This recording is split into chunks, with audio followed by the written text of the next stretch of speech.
आज की कहानी एक भोली भाली लड़की की है जिसने अपने पति के लालच में अपनी जान गंवा दी। आज की ये कहानी साल 2020 की है। इस कहानी की शुरुआत कैसे हुई और इस कहानी में आगे क्या कुछ हुआ, चलिए जानते हैं सब कुछ सिलसिलेवार तरीके से। आपने अभी तक मेरे इस चैनल को सब्सक्राइब नहीं किया तो सबसे पहले चैनल को सब्सक्राइब कर ले। तो चलिए कहानी को शुरू करते हैं। ये वारदात है केरल के अचल में जन्मी 25 वर्षीय उत्तरा की। उत्तरा के परिवार के पास वैसे तो काफी पैसा है। उत्तरा की माँ एक सरकारी नौकरी करती है और पिता भी बिजनेसमैन है, लेकिन फिर भी इस परिवार की बेटी उत्तरा के रिश्ते में काफी दिक्कतें आ रही थी। अब आप सोच रहे होंगे कि आखिर ऐसा क्यों? तो ऐसा इसीलिए क्योंकि उत्तरा शारीरिक रूप से अस्वस्थ थी।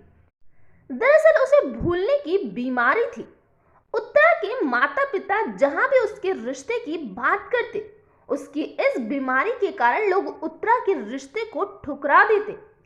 साल 2019 मार्च के महीने में परिवार ने उत्तरा के लिए मैट्रिमोनियल साइट पर उत्तरा के रिश्ते के लिए इश्तिहार दिया और यहीं से शुरू हुई इस घटना की असली कहानी। इस इश्तिहार से उत्तरा के लिए सूरज नाम के लड़के का रिश्ता आया। सूरज वैसे तो सरकारी बैंक में नौकरी करता है, लेकिन उसकी आर्थिक स्थिति ठीक नहीं थी, लेकिन फिर भी उसका गुजर बसर अच्छे ढंग से हो जाता था। उत्तरा के परिवार ने अपनी बेटी की मेडिकल कंडीशन के बारे में खुलकर सूरज को बताया था और सूरज को उत्तरा की इस बीमारी से कोई परेशानी भी नहीं थी, लेकिन ये सब एक दिखावा मात्र था। दरअसल सूरज को तो उत्तरा के माता पिता की जमीन संपत्ति में दिलचस्पी थी। खैर, परिवार को तो लाख कोशिशों के बाद एक अच्छा खासा रिश्ता मिला था जो उत्तरा को उसकी कमी के साथ एक्सेप्ट कर रहा था। जल्दी ही उत्तरा और सूरज की शादी करवा दी जाती है। परिवार उत्तरा के इलाज के लिए सूरज को हर महीने 8,000 रुपए देता था। शादी तो हो चुकी थी और काफी अच्छा खासा दहेज भी दिया गया, लेकिन ये दहेज सूरज के अनुमान से बहुत ही कम था। उसने जितना दहेज सोचा था उतना दहेज उसे नहीं मिला। हालांकि उत्तरा उसके परिवार की इकलौती संतान थी। जो भी उसके मायके में था वो सब उत्तरा का ही था। लिहाजा सूरज ने अपनी शादी को उत्तरा के साथ आगे बढ़ाया और शादी के 1 साल बाद उत्तरा ने एक बहुत ही प्यारे बेटे को जन्म दिया, लेकिन वो उत्तरा से जरा भी प्यार नहीं करता था।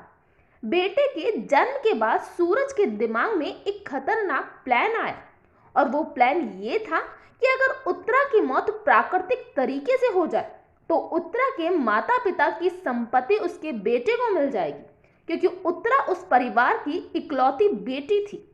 इस काम से सूरज को 2 फायदे होते। पहला, उसे इस अनचाही शादी से छुटकारा मिल जाता और दूसरा, उसके परिवार की धन संपत्ति भी भविष्य में उसी के पास आती। इसीलिए सूरज ने अब हत्या के तरीकों को YouTube और Google पर सर्च करना शुरू किया, जिसमें एक तरीके ने सूरज को बहुत ही आकर्षित किया और वो था सांप डसवाकर किसी की हत्या करना। इस तरीके को अपनाने के लिए सूरज ने सांपों की प्रजाति का अध्ययन करना शुरू किया और यहाँ एंट्री हुई इस कहानी में एक नए किरदार सुरेश की। आपको बता दें, ये सुरेश एक सपेरा है। सूरज ने सभी तरह के सांपों के बारे में अध्ययन किया और ये अध्ययन उसने लगभग 7 महीने तक किया। कौन सा सांप कितना जहरीला है, सांप डसने के कितने घंटे बाद व्यक्ति की मौत होती है, सूरज ने हर तरीके की इंफॉर्मेशन को इकट्ठा किया। और तो और वो सुरेश के पास सांपों से खेलने भी जाया करता था। अब बारी थी प्लान को अंजाम देने की। मार्च 2020 में सूरज ने इस काम को अंजाम दिया। उसने 10,000 रुपए में सुरेश से एक सांप खरीदा और उस सांप को सुरेश ने अपने ऊपर वाले कमरे में छोड़ दिया। इसके बाद बहाने से सूरज ने उत्तरा को अपने कमरे में भेजा, जहां दरवाजा खोलते ही उत्तरा जोर जोर से चीखने लगी। उत्तरा की चीख सुन सूरज जल्दी से दौड़कर ऊपर पहुंचा, लेकिन यहाँ उसका प्लान फेल हो गया। दरअसल उत्तरा ने सांप को देख लिया था। अब सूरज को भी सांप को फेंकने का नाटक करना पड़ा, लेकिन उसने सांप को फेंका नहीं, बल्कि बंद करके एक सुरक्षित जगह पर रख दिया। रात होने पर फिर से सूरज ने उसी सांप को कमरे में छोड़ दिया और इस बार सांप ने उत्तरा को डस भी लिया। सूरज को पता था कि सांप डसने के कितने समय बाद उत्तरा की मौत होगी, इसीलिए सूरज उत्तरा को काफी समय बाद हॉस्पिटल लेकर गया। लेकिन यहाँ भी सूरज का प्लान फेल हो गया और डॉक्टरों ने उत्तरा को फिर से बचा लिया। अपने प्लान को बार बार यूं फेल होता देख सूरज बौखला गया। अब सूरज को उत्तरा की हत्या का जुनून सवार हो चुका था। लेकिन हॉस्पिटल से उत्तरा अपने मायके चली गई क्योंकि उसकी तबीयत ठीक नहीं थी, तो उसके माता पिता उसे अपने साथ आंचल ले गए।